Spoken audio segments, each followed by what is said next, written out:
So, okay, guys, we will start now our webinar with Vice. In behalf of AlmapBBDO and all BBDO agencies around the world, I would like to thank the president of Guillermo Riveiro, digital digital president of Vice, and to be here and to share with our digital professionals around the world how Vice can help us with our digital projects. So, thank you, guys, to be here. Thanks so much for the intro. As he said, I'm Guillermo Riveiro. I'm Mexican, and I speak English with a Mexican-American accent, which is going to be funny for you guys sometimes. But mainly let me do a little setting of how this presentation is set up. I come from Vice Latin America. So a lot of the people around the world who have seen stuff from Vice, or very American stuff from Vice, there's a little bit of that, but also there's a lot of Latin American flavor to it, because I feel that sometimes that localization and that, like, the way to tell and do content is universal, but it's also very important to show the local character of what we do. So that's something I want to share with all of you. And by all means, this is not officially a guide from Vice. Like, I swear this is not something that they give us in a handbook and then we start doing content in this way.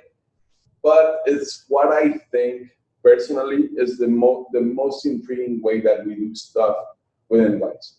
So this is very personal. If there's someone from Germany that knows the guys of Vice in Germany, they probably have a different handbook. That's probably more regulated and they have stricter rules and they have a very German way of doing it. But every Vice has a different way of doing it, and this is the way that we do it in Latin America. So it's a Vice guide to content, or details of how we do what we do. And first of all, a webinar like this, or like a conversation, and I know there's time for conversation, I'm gonna make a rhetorical question to all of you guys, and think about what you saw last week. Like, think about what you spent time watching last week. And for me, and this is true, it was a conversation in between if I was gonna watch reruns of Grey's Anatomy with my wife, because she loves that show, or I was gonna watch a new series called Maniac. And for me at that point, I mean, we're thinking about content in a way that it could be Game of Thrones, it could be the Romanovs, it could be Amazon Prime, it could be Netflix, it could be Hulu, it could be Globo, it could be Televisa, it could be Vice, it could be anything around the world. And we only have certain time to watch films or to watch, I mean, we actually could even go to the cinema and watch something out there and enjoy human contact. But I mean, when we think about this, you're always competing against what's available in your daytime or nighttime, but there's only 24 hours to watch stuff, and you can watch everything and try to watch everything, but Netflix is putting out 70 new shows every week. Nobody's gonna be able to watch all of that. And there's still stuff that you wanna watch again and again, because there's a way to connect with those shows like Grey's Anatomy. And I love the images because both have eyes. So we're talking about watching things, and one is modern and it's with color, and the other is black and white. And I think that it's also a really nice contrast of how we communicate what people want to watch.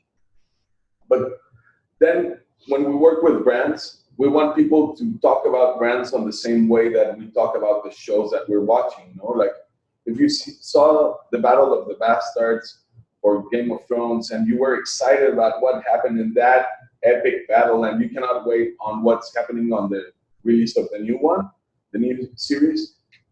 I mean, imagine talking about Pepsi in that way. Did you watch?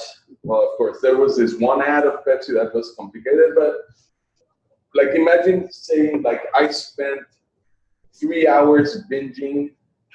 Like, YouTube had to tell me if I was still watching ads or content from the brands that we work with. And of course, nobody spends, I mean, sometimes even us that we do branded content, or you guys that are creating stuff like this, you don't even watch everything that we create for brands. And that's something that we have to consider, because if that we created, we're not watching it, then why would people watch it? And why would people watch that against Grey's Anatomy or against the Romanovs? That's the hottest show that I've seen in the last month. You guys gotta watch that. Especially the episode in Mexico City. The ending of that episode is amazing. Like the biggest production values that I've seen in many, many times. So then we go into this old saying that content is king. And this was said by Bill Gates in 1996.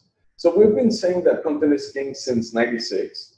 I see some of the faces, and you were probably in very young school, and you were probably watching cartoons, and nobody was actually thinking about the shit that we're doing now. But from 96 to now, so many things have changed. No, I mean, content was king. Of course, it was TV. Content was king, and there was early stages of HTML.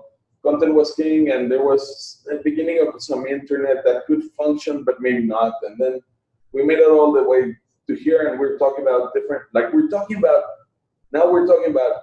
piracy coming back into the life of people because there's Hulu and Amazon and HBO and so many content platforms that we have to be pirates again because we won't be paying all these mensual fees. But then this is also true. And this is where I get really specific about how we think stuff in Vice. Because content is king, but distribution is queen. And data that generates that, think about the algorithm of Netflix, that's a prince. And streaming is the duke. An original series is the court. Emmys, Webbies, Cannes, Ojos de Latinoamérica, Effies are the crown, maybe. But the crown is also a series, really good. That won a lot of Emmys. And then there's also completion rate. Like anyone who's working with data and KPIs, you have to think about completion rate. Scroll down, time on site, view-through rate, reach, and basically anything that we can come up next year. Because anyone who's measuring marketing and content will make shit up to have more value on their content. So for example, if you're doing views on Facebook, it's only 3 seconds. If it's doing pre-roll on YouTube, it's only 5 seconds. But nobody has a view. Like imagine creating content for people to see 3 seconds. And that's creative excellence according to Facebook. But 3 seconds is worse than going to the cinema, entering to see one trailer and leaving and paying a full ticket for it. So when you think about it, attention is not about that. When you think about what you saw on the weekend, you spent probably 3 to 4 hours watching shows, and it's bullshit that people say that we have a short attention span. We have a long time to pay attention to, but the thing has to be good. So when we talk about branded content in this court of kings and queens, it seems that branded content is the joker because everybody makes fun of it. And even if you think about the biggest scams out there that won branded content, like the Santander case, I mean, it was beautiful. It almost felt like one episode of Black Mirror. But would you watch a full hour of that? Maybe yes, for once. But are they going to create a series of 12 episodes of stuff like that? Well, maybe not. But would they create an IP around that? Maybe not. They had a great case and it was amazing, but it was a one-off. So how do you create something that allows you to grow as a content company? And that's what Vice is. Or how do you create stuff that will affect the mindset of many other people? And these are some considerations, again, of what I think is what we do. No? All content should have a mission. And this is very, very important for me. Because whether we create a piece of entertainment, like all the series that I'm talking about, or a documentary like what we do at Vice, we should always have a mission. We should be pointing out at what we want to accomplish with this, especially if we move into the branded content realm. And you say a mission, yes, a mission. And that's where it gets emotional and philosophical. This is Carne y Arena from, and this is where it gets really national and it's Mexican. So I'm going to talk about 2 examples of Mexico. Carne y Arena from González Iñárritu is what earned him an Oscar on creative storytelling. And if you haven't seen this, because it's difficult to see and it hasn't traveled that much, it's not a movie. It's a VR experience that relates to the migrants. And right now, with the migration problems happening in South America, with Haiti and people coming in, or with the Hondurans going into Mexico, going into the US, and Trump closing the border, it's very relevant to think about inclusion. And I love what you guys have out there about diversity and equality and creativity, and it's difficult to read from this side. But it's also talking about that. So talking about the stories of the migrants is also important. And I think that, so this is a little bit of carne y arena. And for you guys to understand the scope of this, it was done by an Oscar-winning director with an Oscar-winning photographer, VR experience that gave them an Oscar on creativity. I think that's quite amazing.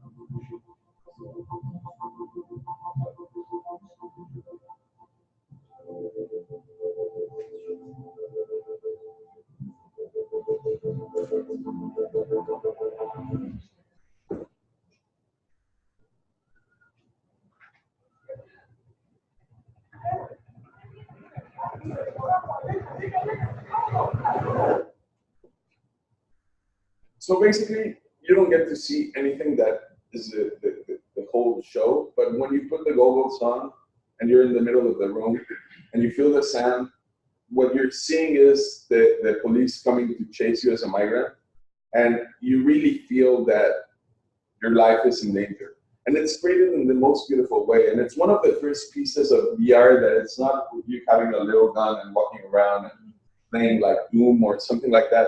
It's really content. It's about a story about migrants, about like crossing the desert and facing the difficulties that everybody's there. So there's a mission. The mission was to create empathy and to understand what's happening with the migrants. And this is coming out on Netflix December 14th. This is Cuarón's new movie.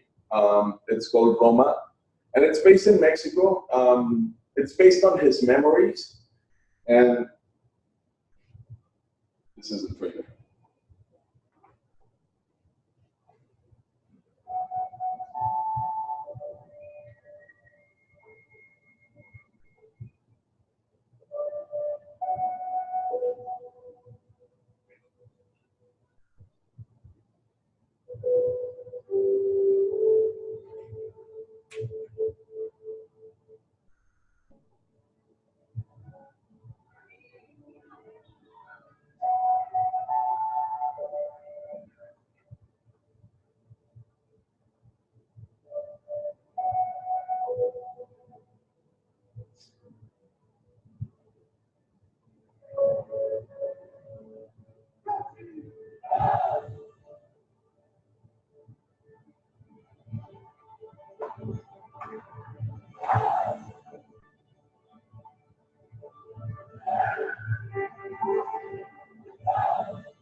So if you think about it, it could be anywhere in Latin America. And the most important part is that there was a mission here that was sort of like a side mission if you're playing of a video game. And what happened was that he used, for the first time, an actress who wasn't white Mexican. He remembered, it's a story about his maid, and it's a story about who was working with him, and it's a story about struggle, and it's the first time that the lady goes to the sea. And at the same time, there's political unrest in Mexico, as there is now here, and there's political unrest in all of Latin America. But what happened after this was that the actress, Yalitza Aparicio, was on Vanity Fair, and she was dressed in Gucci, and all of a sudden it became a topic of racism in Mexico, because Mexicans started talking about she shouldn't be the face of Mexico because Mexico is white. And that's bullshit. I mean, having the right actress, having the right casting, having the right content, talking about memories of course, Cuarón can go and create any film right now out there. He won Oscars and he gets the funding to do whatever. But then he decided to go against the principles of many of the content producers in Mexico. Sometimes, like even brands, like have this crazy briefs of casting where they say it has to be white Mexicans, and they describe someone from Switzerland or from Sweden, and it's not bad, and it's not bad here in Brazil, and it's not bad in the rest of the world, but it's something that has to change. So with those two examples of global Mexicans, I want to talk about, you have a mission and then you have also an objective. And this is really important for the people that work in companies like this, because each media piece will have an objective, and we should not forget that. I mean, and it's different from the brand objective. Maybe the brand wants to sell more stuff or transform the ideas behind that brand, or I don't know, or like create awareness or anything like that. But also every media piece has an objective that could be more subscribers, it could be selling tickets or popcorn in a cinema, it could be rating on TV, or it could be downloads or consumption time or watch time. No? So when we create branded content, let's also think about that. Let's make quality stuff for it to be something relevant. This is a show we created in the US. The objective of this was clearly to sell beer. And I'm gonna show you like a 30-second commercial of the kind of like the content that is in there. But if you think about you liking beer, probably this is a kind of show that you would watch on National Geographic or on Discovery or anything like that. This is on Vice Latam. It's a TV channel that we own in the US and in the UK, but it's not available everywhere. So this is a little preview of the kind of branded content that we're doing.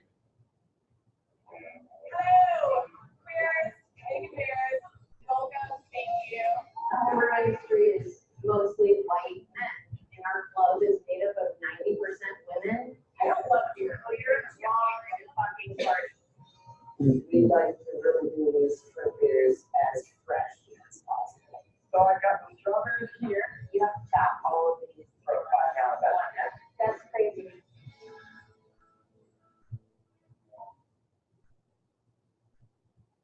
Okay, so I've been told that I got 3 more minutes. And there's half of the presentation, but what's really interesting about this is that when we created something like this, it also talks about inclusion. So it's females doing beer. It's not only a male industry, and this also is about queers doing beers. Queers for beers is the whole episode. So that's also an agenda, no? And that's something that Vice believes in. We talk about the LGBT community, but we don't have to go and always talk directly about it. And then again, it's impossible to watch everything. So this is the way that we do what we do. And we think about inclusion.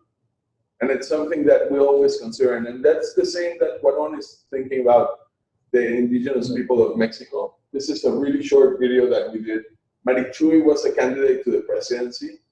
She was an indigenous woman. Imagine an indigenous woman trying to run for president in Brazil. I know it's kind of difficult to talk about presidency in Brazil right now, but imagine something like this was available for you guys to vote.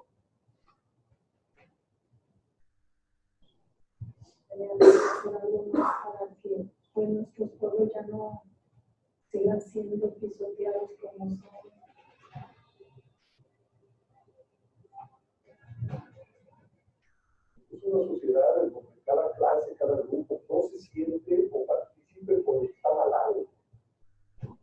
La desigualdad es lo que nos hace una sociedad impresentable.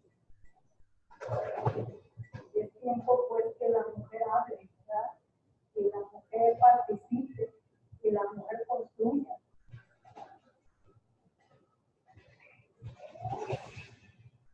So this was part of the guide that we did to the elections in Mexico, and of course, this is some. She didn't win, and she didn't even get to the final elections. But having her on the ticket was important because she was changing the way that Mexico perceives itself. So when you do content, you have to think about how you change the people that are watching it. I could cut now, or we can go through 3 more videos. It's okay, no, let's go with it. Yeah. Okay. So the other thing that is really important within Vice is that we're persistent at doing. No, I know. Just cancel out. Yes. So now another thing that is really important at Vice is persistence, and I think that persistence, even persisting on showing you 3 more videos right now, is important for us because it's the way that we establish the style on how we do things. Dress in black every day. I'm persistent at it. We show stuff that some people say you're not going to be successful at doing it, but you still want to show more about it. So this is a global thing. The whole episode of this is available on YouTube. I'm only going to show you 2 minutes of it, but it's important for you guys to see.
So when you look at that, of course, it has a global resonance. It's something happening in a lot of countries. The polarizing of society is something that we're facing every day.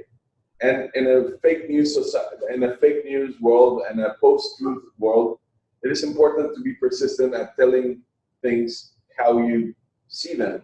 And in this case, Vice was there, and we had journalists recording what was happening, but there is no opinion to what's happening. And that's also something really, really important, because when you think about the cases that you build, sometimes for like Khan, and you build a fake thing with a fake result that you send over and it's part of the advertising community, you're also contributing to the fake news that everybody's out there. And you guys know what's the power of WhatsApp and what's the power of having dividing opinions, and you know how that affects society.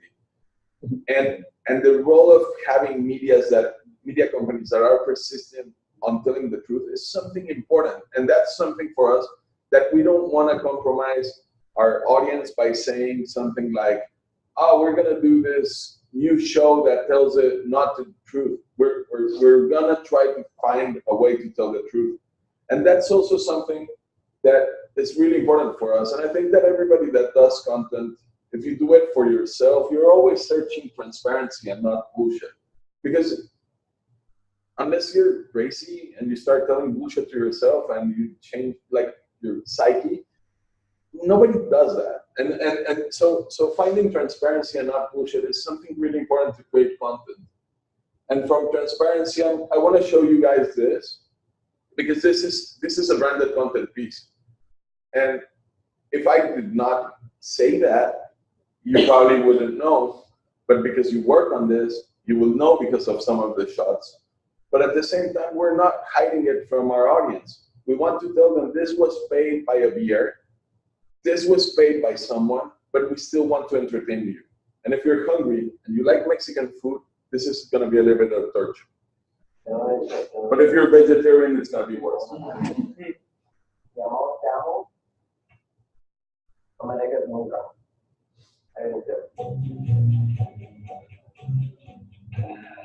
Francisco Gómez, nací y crecí rodeado de tacos poderoso familiar. Y esta es mi búsqueda para entender, conocer y comer todos los tacos. Haz la cabecita, así para mantener el estilo. La verdad es que no tengo nada de otro porque luego la mamá me hace todo saber su eres. Los vamos a poner que caen de las babies nice. De Guadalajara, estamos en el antiguo barrio de Tepito, estoy llegando al centro de Quiroga, estamos frente del puerto camaronero. Ahora, se imaginaban la ganas impactantes, me seguía a traer el pique, me seguía a traer todo, pero vamos a sacar para el pique. ¿Qué taquitos de pastor ni qué nada? De cabeza, de lengua, de tripa. Muy bueno. Me da pena tomar. Me acompaño.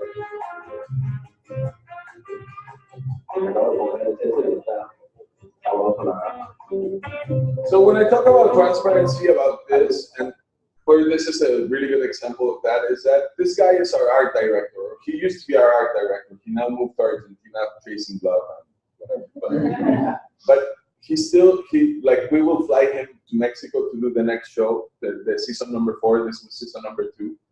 But he has a tattoo here of the head of a cow, because his mom, and it's the old lady that shows out there, she worked her whole life providing meat to taquerias. And he knows the business. And he's not an influencer, he's a designer who has like 1,000 followers on Instagram. And we decided to be honest and transparent about who the host is. Anthony Bourdain inspired every one of us to go and explore the world through food. And it wouldn't be honest if he was an influencer. Like sometimes the host matters. It matters that they know the story. It matters that they are deep into the culture of what's happening. And that's also transparent. And when you do branded content, and of course there's a placement and there's beer, but beer and tacos kind of works. So I wanted to show you a last video. This is something that we created in Chile. And it's also from Risk. No, like I think that sometimes Vice, I showed you Charlottesville, and there's Risk, and there's fights, and there's like Narcos or ISIS, or like around the world, there's so much news happening that Vice is covering, and that's very common about taking risks. But the other thing is taking risk with brands, or brands taking risk with us. And this show that I'm gonna present to you is in Chile. It's also for a beer, and I really wanted to show you 3 different ranges of beer shows, but it's about music. And when you think about the Vice mission, Vice is about to give voice and empower the youth. And if you look at this, you will feel that this could be Brazil. And if you look at this, this is what it means to be young right now in Chile. And if it feels different to what you remember of some years ago, you let me know with questions.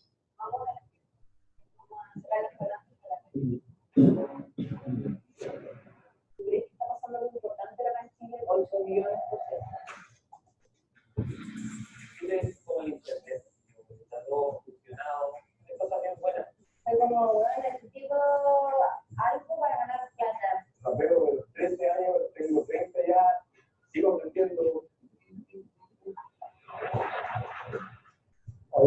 situación de la nacional, zona Santiago. A la gente no se está instalando, hacer cualquier cosa, como que tenía más igual a intentar.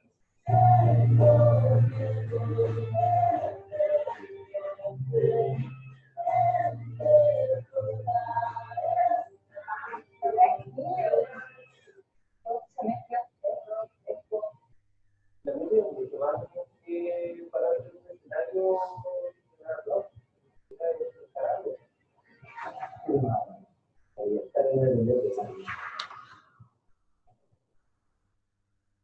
So basically, we took a brand brief. They spoke about the strength of Chile, and we transformed the brief into doing a series about music and to show the persistence of those young musicians, to show the transparency of how they create music. And the show was so successful that they took all the images from the videos and they did the out of home out of that. And they changed the whole graphic around the show. And it was something that, like in Chile, we don't have even offices. We like when we go to Chile and I land in Chile, there's a Chile Vice office. And then when I take off, there's no office there. And it was the risk of doing something that would change the content panorama in Chile. And they're very happy with it. And this might go to TV and they wanted to put it in cinemas. But it's just amazing that something like that came from a brand. And the comments, everyone like from Chile commenting on this is like, it's amazing that this is a first representation of Chile's youth without it being about news or crime or like protest. It's just young people being young people. So branded content shouldn't be the joker. When you do it in that way, it shouldn't be treated as something and as an outcast. And that's me saying thank you to you guys. I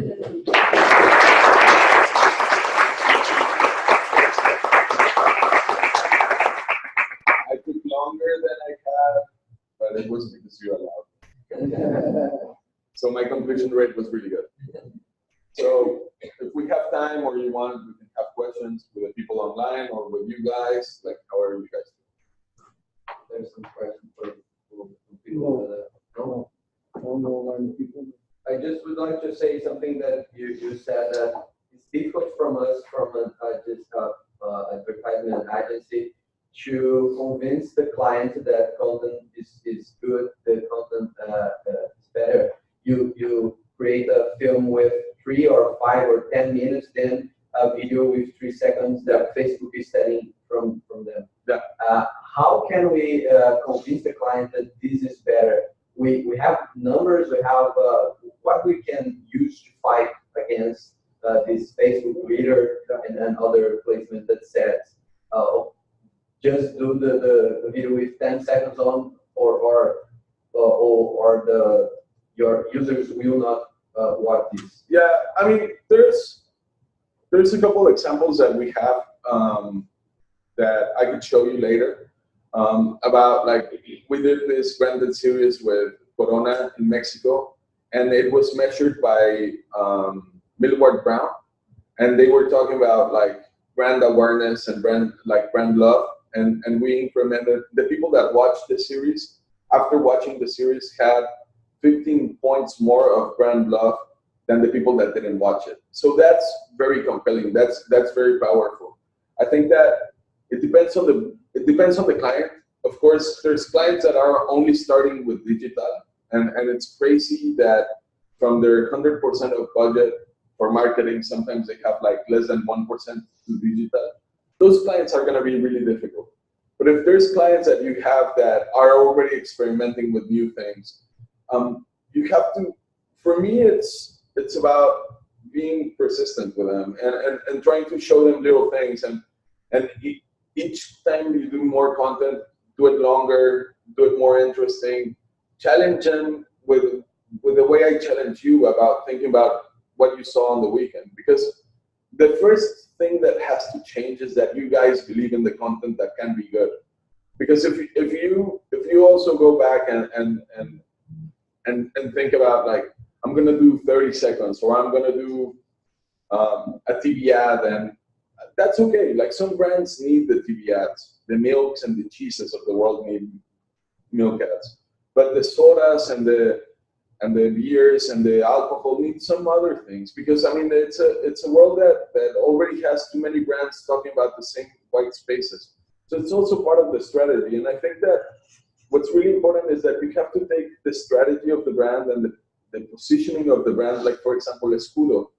Like the positioning of Escudo was the perfect moment to do a show about music, and now we're heading into the next. Like we want to do an amazing thing with them next year, and it just constructed on that. Now they want to do even like long films and feature films, and I think that you have to construct that, but also you have to be honest with the KPIs, because I think that's the most difficult part, because if you promise something, you gotta deliver, and when you create content, sometimes you start saying, oh yes, but there was no distribution budget, and you start asking for more, but you have to have, in this case, and this is a great selling point, you have to have a really good partner to do something that can be proven as good.